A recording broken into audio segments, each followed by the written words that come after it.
you could use a lot of spray control with the Phantom. So if you kill someone on sight, you can instantly switch your target to elbow or screens if someone's coming out, or even heaven if your sense is high enough.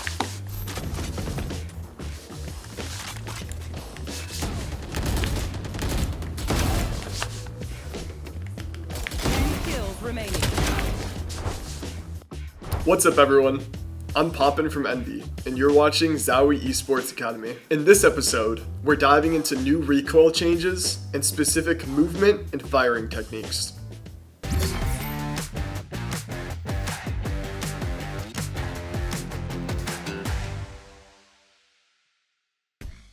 This update is one of Valorant's biggest in a long time. For a long time, people have had the idea in their mind that bursting, 2-round bursting, and moving is like the best way to shoot. But I think now it's going to be a variation, or like a hybrid, of sometimes tapping, sometimes bursting, and sometimes spraying. And I think most of the time, people underutilize spraying even before this update. I think that spraying was extremely underutilized even before this update, so it will be extremely powerful now even. A lot of people do like have the same movement pattern, which is bursting, and you can easily just kill them instantly by spraying to the body off rip. So try your best to practice this in the range and just get used to spraying a lot more. And a lot of people think that the Vandal it's bad to spray with, but after this update, the Vandal is extremely good to spray with, as good as the Phantom, I would say. Obviously, the Phantom has like faster fire rate, so it is a little bit better, but both are very good at the moment. If I had to compare the Vandal and the Phantom, currently, I would say that the Phantom overall is a better gun, but there's one question I always ask myself. If I had aimbot, what gun would I use? And for me, that's like an obvious Vandal. I want to be like using the Vandal, one-tapping everybody. Even if spraying is like the most quote-unquote optimal, for now I'm going to try to really just stick with the Vandal and try to get better at just one-tapping, because I think in the long run it will do me good. Overall, if I had to choose Phantom or Vandal, like I said, I would go with Phantom. And the reason why is because when you shoot it, number one, fire rate's faster, number two, has more ammo, number three, it's silent. I mean, all these factors combined just makes it overall way better gun. And obviously you lose out on the one-tap potential, but with this new spray update, you can easily just get 2 shots in. And also, you could do like crazy spray downs, which is also another really cool thing that they're starting to kind of allow in Valorant with this new update.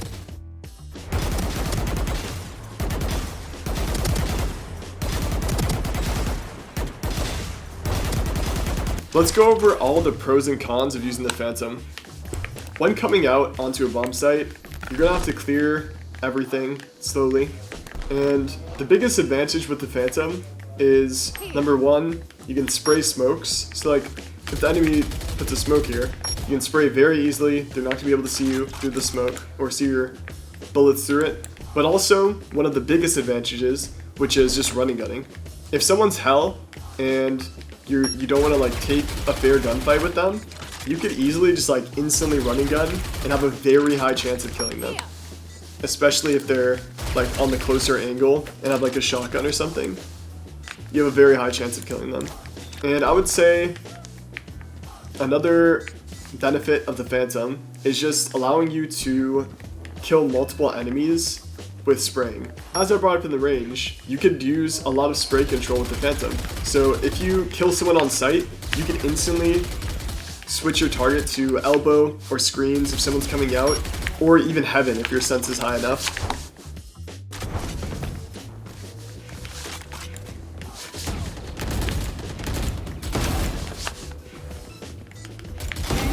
Remaining.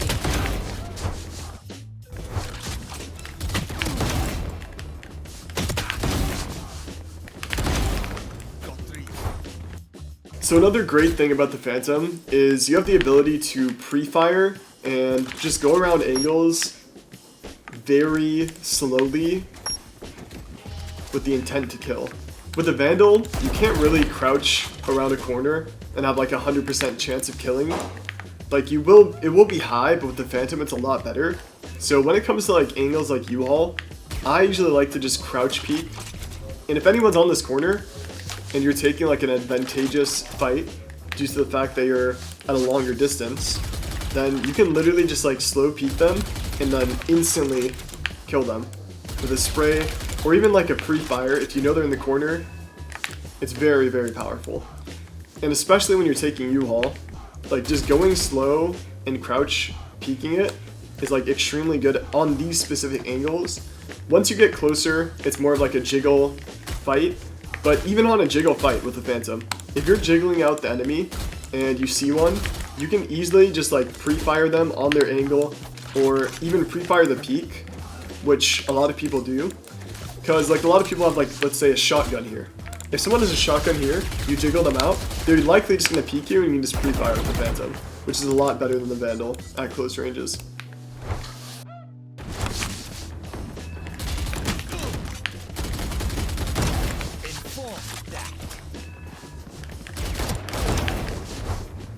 When it comes to crosshair placement, that is one of the most impactful and hardest things to learn in Valorant. And that is because it's a lot of experience that you need to understand where you want to place your crosshair. Do you want to put it wide, expecting a wide swing, or close for a jiggle, or in the middle?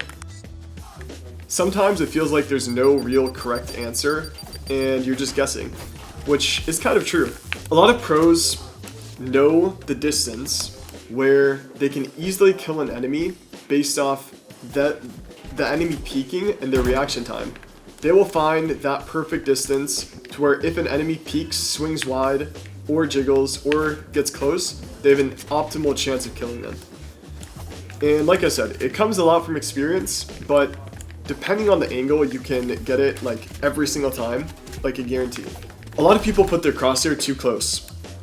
But the reality is that if someone's walking into your angle, you can put your crosshair pretty far out because they're going to be walking and the reaction time to stop, it won't be that fast. So having a wide crosshair placement if someone's walking into you is good. Now when it comes to longer range angles, what's most optimal is aiming wide because many times on long range angles, people will swing with no intention to kill you. And this especially goes if you're on an off angle. I like to play an octagon a lot, be long, on bind, and I will do this with the intention to kill an enemy who's just swinging on an off angle. So for this example, I would aim pretty wide, and based off their footsteps, I might change my crosshair. And that actually goes for a lot of maps. You want to listen to hear what they're doing. If you hear enemies just sprinting up an area, you want to change your crosshair placement to be based off that, right? You hear someone sprinting, you want to put it wide. It's a given. But even that small thing can help you win a lot more gunfights. So try to think about what you're hearing when you're aiming. Also, another big tip is you will always want to have your crosshair wider versus having it closer to the wall, because when an enemy passes your crosshair, it's hard to readjust to flick to them versus them running into your crosshair and just having to adjust it to the left.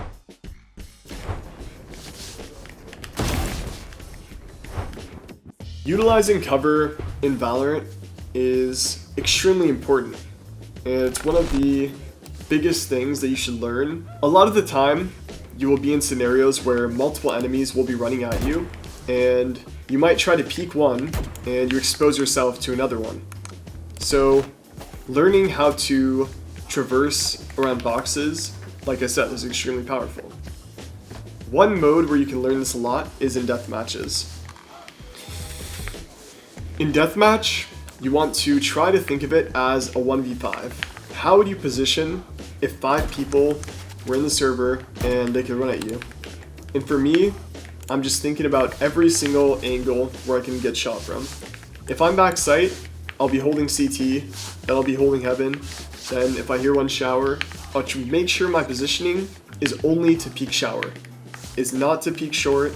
I'm not open to anything. I'm trying to be close to as many angles as possible. Something you want to think about is the distance you are from the box, right? If you're peeking close on the box, it might be a disadvantageous fight because obviously you're close versus being far away, and the enemy will see you first. But sometimes you have to take these disadvantageous fights because if you don't, then you're just gonna get shot by another guy.